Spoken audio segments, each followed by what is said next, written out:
नमस्कार। आज सब जानते हैं आप सब कि आज भारत के लिए बहुत ऐतिहासिक दिन है, बहुत गौरवशाली दिन है, क्योंकि राफेल आधिकारिक तौर पर भारतीय वायुसेना में शामिल कर लिया गया है। अंबाला एयरबेस पर वाटर कैनन सैल्यूट के बाद आधिकारिक तौर पर राफेल वायुसेना का हो गया। हमने देखा था कि राफेल तो पिछले महीने ही आ गया, लेकिन भारत की धरती चूमने के बाद इंतजार हो रहा था कि वायुसेना को कब राफेल मिलता है। जो 5 राफेल फ्रांस से उड़कर आए थे वो अब शामिल कर लिए गए हैं। और आपको ही पता है कि सर्वधर्म पूजा के दौरान इसे शामिल किया गया, जिसमें पहले हिंदू रीति रिवाज से पूजा अर्चना हुई, फिर मुसलमान मौलवी आए और उन्होंने पूजा अर्चना की, और फिर इसके बाद हमने देखा कि सिख गुरु आए, फिर उन्होंने अरदास की, और उसके बाद क्रिश्चियनिटी समुदाय के हिसाब से पूजा अर्चना की गई। अपने आप में राफेल की ताकत कितनी बड़ी है ये हम आपको आगे बताएंगे, लेकिन उससे पहले आप समझिए कि ये पूजा कितनी खास है, क्योंकि पूरी दुनिया में इकलौता ऐसा देश भारत है कि जब भी कोई हथियार या कोई भी ऐसी फाइटर प्लेन या कोई भी ऐसी चीज जब भारत में आती है या शामिल की जाती है सेना में, तो सर्वधर्म पूजा की जाती है। इससे पहले जब फ्रांस में आपने भी देखा होगा कि रक्षा मंत्री राजनाथ सिंह ने राफेल की पूजा की, तो कुछ लोगों ने काफी विवाद खड़ा किया था, स्वास्तिक बनाया था जब राजनाथ सिंह ने, तो वो उन्हें ट्रोल करने की कोशिश की गई थी। बहरहाल अब आते हैं कि राफेल के शामिल होने से भारत की ताकत कितनी बढ़ गई। आप इससे समझिए कि जब हमने पिछले साल फरवरी के महीने में पाकिस्तान के खिलाफ बालाकोट एयर स्ट्राइक किया था, तब हमें पाकिस्तान की सीमा में दाखिल होना पड़ा था, लेकिन अब जब राफेल हमारे पास आ गया है, जब राफेल हमारे साथ आ चुका है, जब भारतीय वायुसेना को मिल चुका है, तब हमें पाकिस्तान की सीमा में दाखिल होने की जरूरत नहीं है, क्योंकि राफेल ऐसे हथियारों से लैस है कि भारत की सीमा में रहते हुए ही बालाकोट जैसे एयर स्ट्राइक वो कर सकता है। आपको यह भी बता दें कि जो हैमर मिसाइल है, जो मीटियर मिसाइल लगी है राफेल में, जो मीका मिसाइल लगी है, वो इसे और एडवांस बना देती है। ये ऐसी मिसाइल हैं, और खासतौर पर हैमर और मीटियर की बात करते हैं, वो ऐसे स्कैल्प भी लगा हुआ है राफेल में। ये ऐसे मिसाइल हैं जो कि दुश्मन को दूर से ही नेस्तनाबूद कर सकते हैं।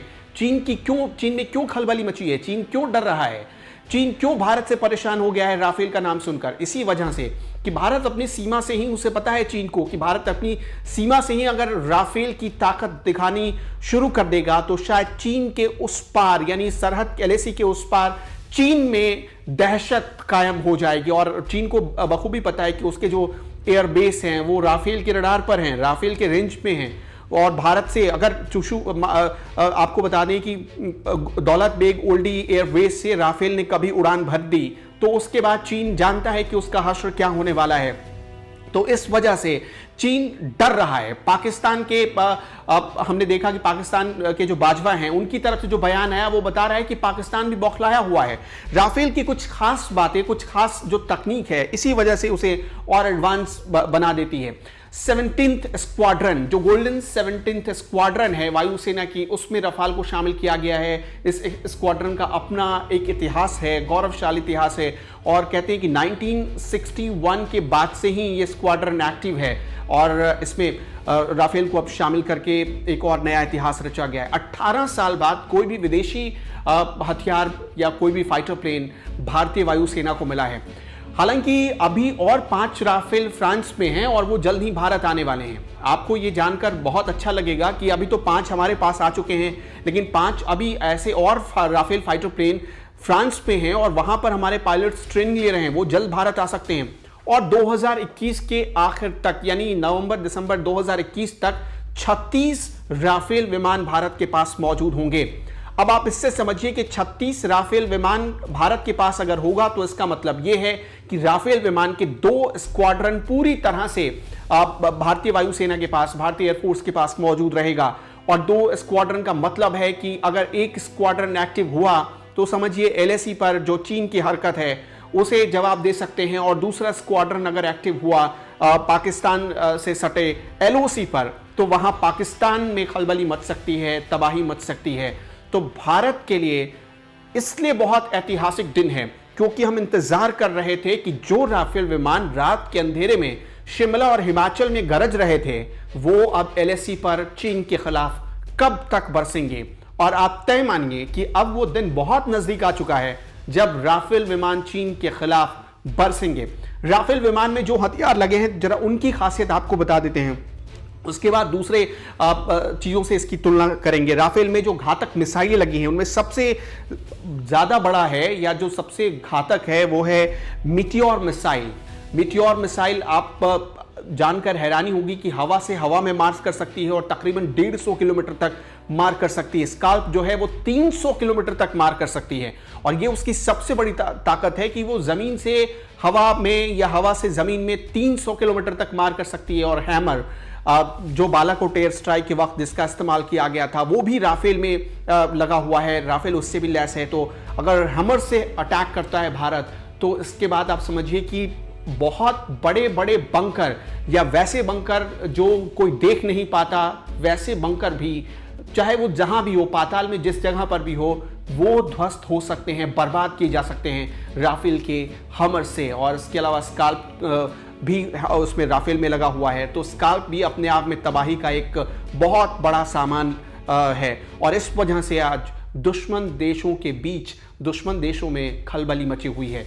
आज इसलिए हम कह रहे हैं कि बहुत ऐतिहासिक, बहुत गौरवशाली दिन है भारत के लिए और खास तौर पर भारतीय वायुसेना के लिए, क्योंकि ये 4.5 जनरेशन का जो ये फाइटर प्लेन है ये अपने आप में चीन के J-20 जो कि 5th जनरेशन का फाइटर प्लेन है उससे टक्कर दे रहा है।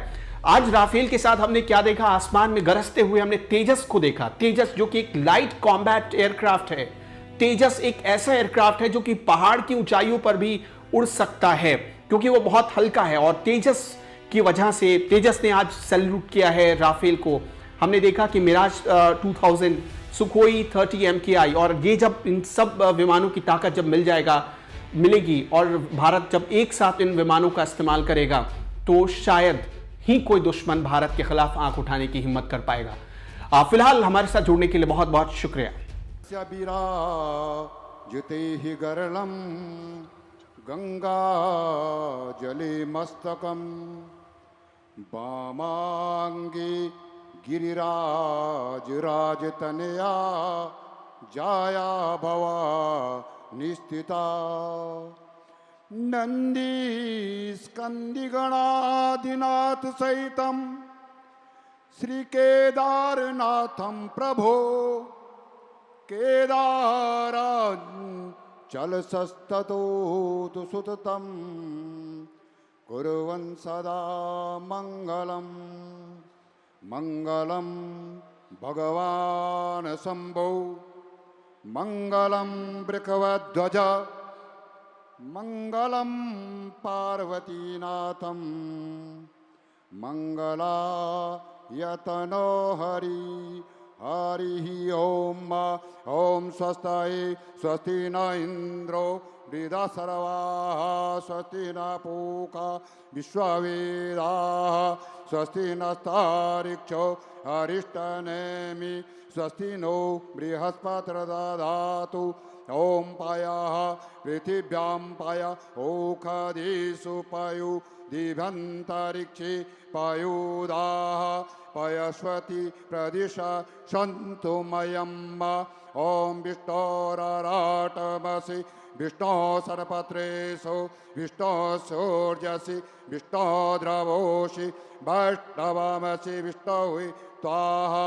ओम अग्निर्देवता वातु देवता सूर्यो देवता चंद्रमा देवता वसौ देवता रुद्रा देवता दित्या देवता मरुतु देवता। ओम सुशांति सुशांति सुशांति भवतु। बिस्मिल्लाहिर्रहमानिर्रहीम नहमदुहु व नुसल्ली अला रसूलिल करीम अम्मा बाद। शुरू अल्लाह के नाम के साथ जो रहमान और रहीम है। मुझे ये फ़िक्र नहीं कि कौन मेरा दुश्मन है, मुझे ये फ़िक्र नहीं कौन मेरा दुश्मन है। हमेशा जुल्म का पंजा मरोड़ता हूँ मैं, हमेशा जुल्म का पंजा मरोड़ता हूँ मैं। बेमुअजिज़ात दुनिया में उभरती नहीं कौमें, बेमुअजिज़ात दुनिया में उभरती नहीं कौमें। जो ज़रबे कलीमी नहीं रखता वो हुनर नहीं रखता। अल्लाह हम सबको हमारे जमा होने को यहाँ कबूल फरमाए और हमारी हुकूमत ने जो ये ताकत ली है, अल्लाह इसको इतना ताकतवर बना दे कि ए अल्लाह दुश्मन के छक्के छुड़ा दे, हमारे जवानों के अंदर शक्ति और ताकत पैदा फरमा दे।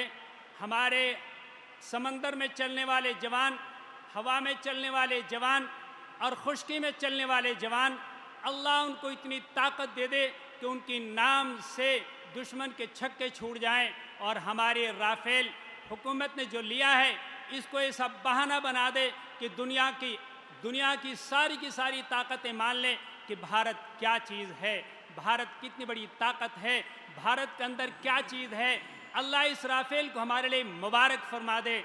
हमारे रक्षा मंत्री को ताकत, हमारे 15 प्रधानमंत्री जी को ताकत, ऐसी इनायत फरमा, ऐसा हौसला अता फरमा कि पूरी दुनिया उनकी ताकत को माने, पूरी दुनिया उनकी सलाहियत को माने। मेरी दुआ है, बार बार दुआ है, अल्लाह हमारी ताकत को दिन दोगुनी रात चौगुनी तरक्की अता फरमाए और हमारे जवानों के अंदर वीर अब्दुल हमीद जैसा हौसला और उनके साथियों जैसा वाला हौसला अता फरमाए। व आखिर दावान अल्हम्दुलिल्लाहि रब्बिल आलमीन। हम सभी ने दोनों हाथ जोड़कर अरदास करनी है। सभी हाथ जोड़कर खड़े हो जाएंगे। तुद अगे अरदास हमारी जीव पिंड सब तेरा, कहो नानक सब तेरी वड्याई, कोई नाउ न जाने मेरा। तिन्ने ताप निवारण हारा, दुखंता सुख रास ताको विघ्न न को लागे। जांकी प्रभ आगे अरदास ओंकार वाहिगुरु जी की फतेह। श्री भगवती जी सहायवार, श्री भगवती जी की पातशाही दसवीं प्रथम भगवती सिमर कै गुरु नानक लई। ते आए फिर अंगद गुरु ते अमरदास रामदास हुई सहाय। अर्जन हर गोविंद नु सिमरो श्री हर राय। श्री हर कृष्ण जी ते आई है जिस जठियां सब दुख जाए। तेग बहादुर साहिब सिमरिया करनो ने दया वहताए। सब थाई हुए सहाय। दसवां पातशाह साहिब श्री गुरु गोविंद सिंह साहिब जी सब थाई हुए सहाय। दसां पातशाहियां दी आत्मक जोत तन तन साहिब श्री गुरु ग्रंथ साहिब जी दे पाठ दर्शन दीदार दा ध्यान करके खालसा साहिब बोलो जी वाहिगुरु। वाहिगुरु निमाणिया दे मान सतगुरु, निताणिया दे ताण न्योटियां दी ओट सच्चे पातशाह वाहिगुरु। आप सतगुरां ने सैवण विंग दे उत्ते दा तार पातशाह बहुत वड्डी महान बख्शिश की है। रफेल जहाज की रहमत करके सच्चे पातशाह देश नू दिन रात दुगनी चौगुनी तरक्की बख्शिश करनी। सच्चे पातशाह वायु सेना दे विच चल रहे बहादरां दे शीश ते मेहर दा भरिया हथ रखना। देश नू सदा चढ़दियां कलां दे अंदर रखना। हर मैदान हर दीवान फतेह ही फतेह बख्शिश करनी। सब दा भला करना। सैवन विंग नू सदा चढ़दियां कलां, देश नू सदा चढ़दी कला च रखना। सही गुरमुख प्यारे मेल जिन मिले आप दा नाम चित्ते आवे। नानक नाम चढ़दी कला तेरे भाणे सरबत दा भला।